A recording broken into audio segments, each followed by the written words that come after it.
Hello and welcome back, most illustrious members of the detail, guys, gals, and end pals, monarchs of all or no genders. I am your host D, also known as MtF DOOM on Marvel Snap, and today we are revisiting an idea that a video I put out 6 months ago about cards that you should not be playing.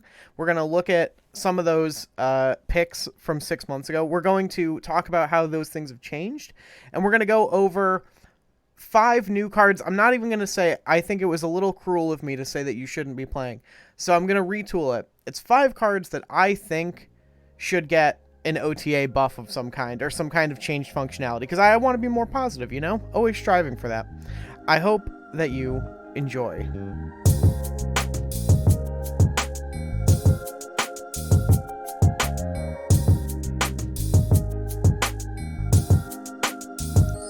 So, first of all, I want to thank the YouTube user, Kira MGB, I believe is how you pronounce it. They were the one who brought to my attention. They must have been watching my old videos, which is super cool. I really like that people still watch some of my older content. The video in question will be linked down below, but it's 5 cards. Stop playing these 5 cards to improve your game and win more. I'm not gonna like debate you. They were in order: Quicksilver, Deadpool, Collector, Odin, and hilariously Scarlet Witch. Now, some of these have changed. Collector got a buff. The meta kind of shifted to Odin being a little better, though I still don't think Odin's very good. Hilariously, I do admit to being wrong about Scarlet Witch at the time, although we've sort of looped back around to Scarlet Witch being like pretty mid, but I don't think she's a huge part of the meta. So I'm not going to debate you or make you go watch that. You can. I will link it down below. Like, by all means, improve my metrics on a 6-month-old video. But today, I want to be more positive. I don't want to be like, stop playing these, you fucking idiots. That's like, it's mean. It's unnecessarily mean. So, like I said, we're going to talk about some cards that are underutilized and have room. That there's design space here that could be really, really interesting, and I don't think it would take much for these cards to see some kind of play.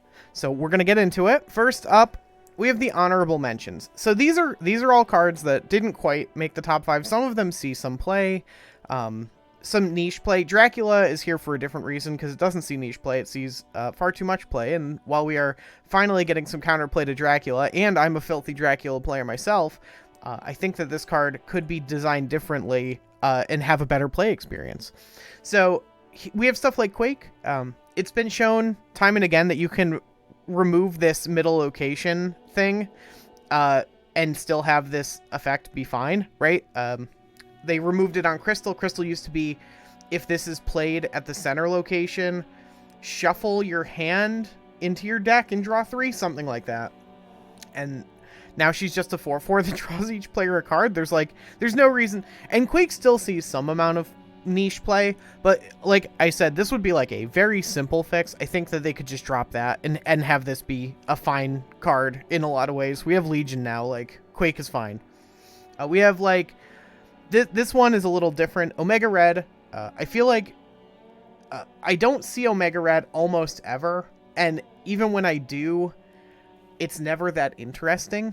And if this was something like ongoing, if you're winning this location plus 2 power at other locations, so it becomes functionally a 4/9. So like the payoff is lower, but also like the ability, you just have to be winning this location. Something like that could be like very interesting, and it would still have the ongoing for Spectrum stuff. Just little things like that. I don't want to do a full breakdown on each of these. Dracula, the big reason he's here is that I think he should probably be like on reveal, discard a card, and this has its power, something like that.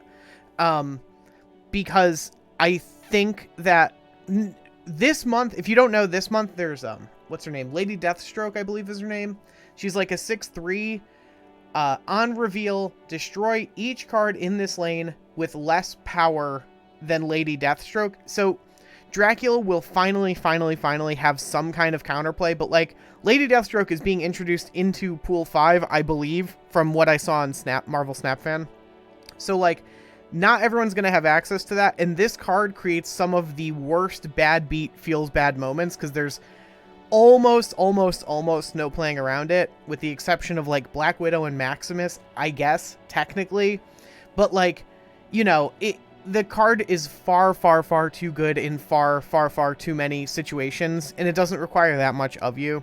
Sort of in the same vein, we don't really see the all-in Dracula discard deck anymore. So Giganto has fallen off. Giganto, to a lesser extent, Infinite. But I think Giganto is in a much worse spot, because Infinite can win you the lane you play it in an almost guaranteed fashion.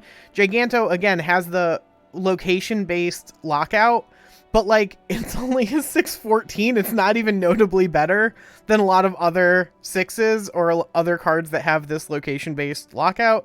I think very little could change on this card, and it could be back to at least playable. Something like Adam Warlock would be really cool if it saw play. There's very little card draw.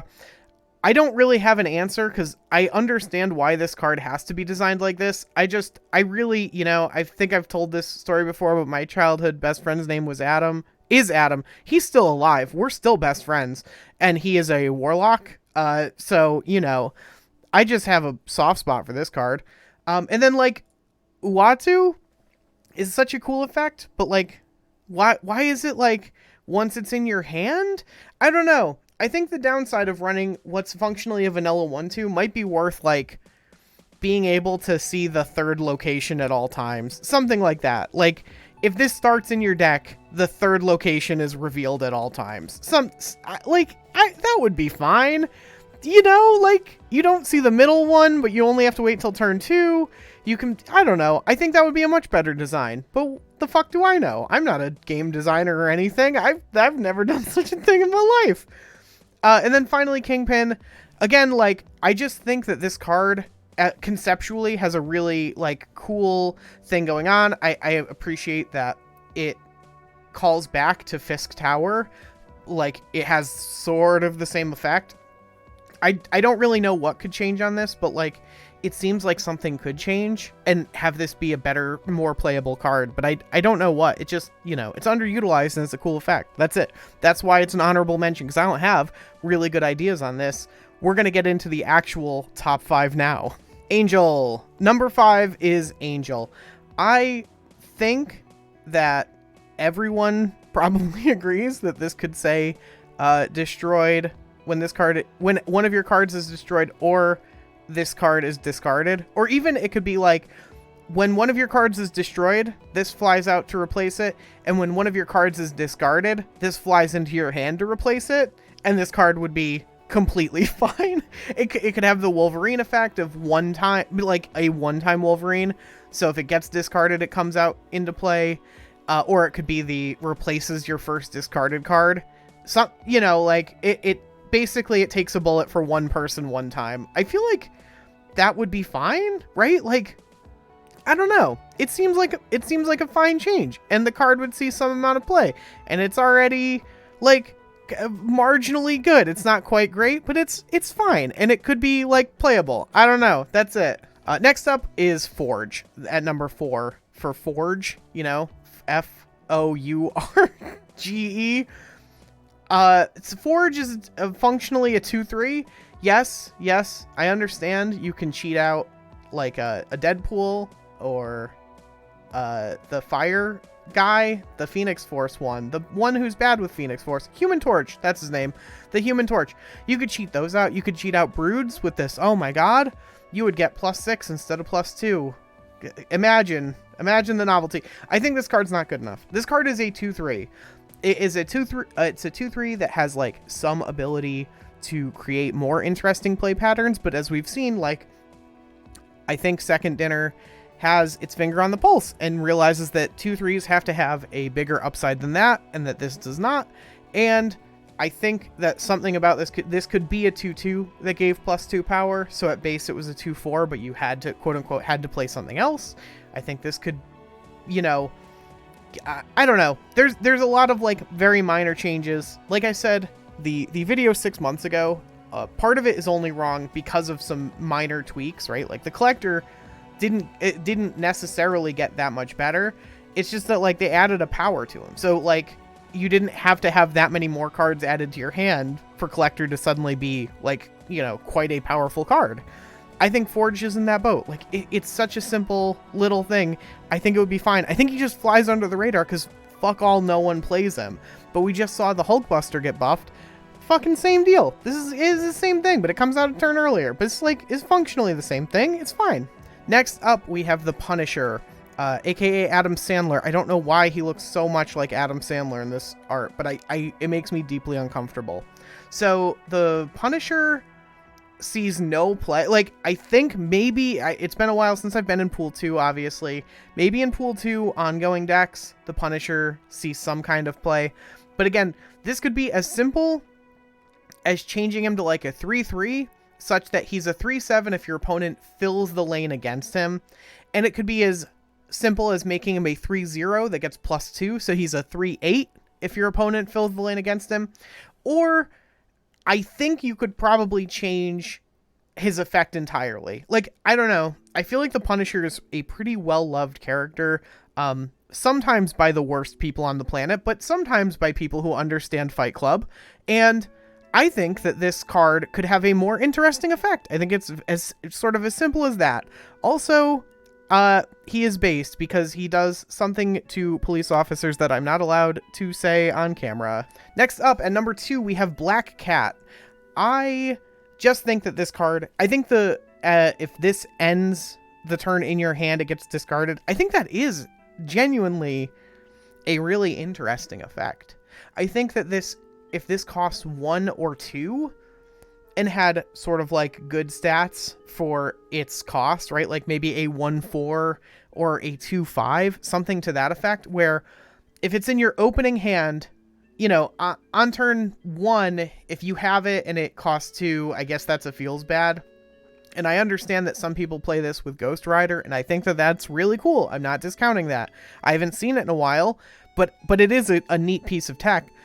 I think that the ability for her to show up on like turn 4 or 5, and you're like, like I kind of knew what I had planned for this turn, but I don't really want to lose my sort of free 2/5. That would be like, you know, that would be really interesting, right? If she was a 1/4, she could get Killmongered still, but you could slide her into a lot more turns. You could even start your game plan with a 1/4 that would discard if you didn't play it now, therefore opening her up to being Killmongered right on turn 1. You don't have the option to wait until turn 6 and play her out as your last card, unless you draw her on turn 6. Lucky you. But Titania kind of does the same thing. I just think there's a lot that could be more interesting about playing with the numbers on this card, and I really think that effect is really cool, and it doesn't quite work on any axis that I want it to, and maybe that's fine, but I think this could be much more interesting with very, very little numbers tweaks. And finally, we have Morph. And I think I have an idea for Morph. Originally, because Morph sees basically no play. Morph saw a tiny bit of play in our Pool 2 draft. That was neat. Some of my viewers will play Morph on ladder so that they can get sick highlights to post to Discord. That's really cool. I love that for us. But I feel like Morph could like say like have a stat line and on reveal copy an ongoing from your opponent's hand if they have one, something like that, like Mystique your opponent's hand. And I feel like it not changing stats but getting some kind of an effect could be like more interesting. So it's like, okay, well the downside is like it's a 3/4 with no effect, which is bad, but it's not like unplayable. But right now it's like, okay, it's a 3/0. Oh, it became MODOK. Like, sweet. Oh, cool. It became Carnage. Like, awesome. Very, very cool and good. I love this for us. I feel like normalizing the outcomes on this and not making it such a high roll or completely useless card could make it more, again, like we're shooting for more interesting. And I feel like this is the height of what could be interesting about this design space, and it just like isn't utilized basically at all.